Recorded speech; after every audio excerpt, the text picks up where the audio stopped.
Hi అందరికీ. ఈరోజు మనం పూర్ణాలు ఎలా తయారు చేసుకోవాలో చూద్దాం.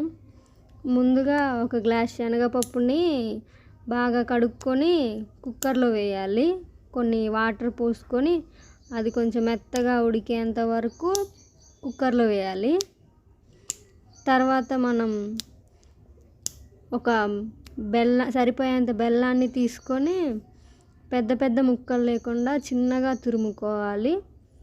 అలా తురుముకున్న తర్వాత మనం ముందుగా కడిగి పెట్టుకున్న మినపప్పు, బియ్యం మిక్సీలో వేసుకొని కొంచెం కొంచెంగా పట్టాలి. అది లూజ్గా కాకుండా థిక్ బ్యాటర్ వచ్చేలాగా పట్టుకోవాలి. ఇంతకుముందు మనం శనగపప్పు ఉడకబెట్టుకున్న దాంట్లో బెల్లం వేసి మళ్ళీ మిక్సీ పట్టుకోవాలి.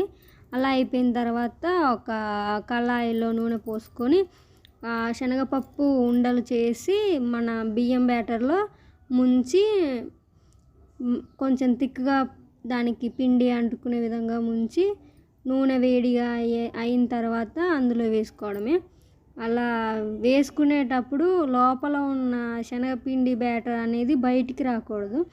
అలా వస్తే నూనె అంతా కొంచెం మెస్సిగా అవుతుంది. కాబట్టి అలా రాకుండా చూసుకోండి. ఆయిల్ అనేది మరీ లోలో ఉండకూడదు, కొంచెం హీట్లోనే ఉండాలి. అలా ఉంటేనే మన పూర్ణాలు అనేవి మంచి కలర్ వచ్చి మంచి క్రిస్పీగా ఉంటాయి. చూడండి పూర్ణాలు ఎంత మంచిగా వచ్చాయో. టేస్టీ పూర్ణాలు ready. Thank you for watching this video.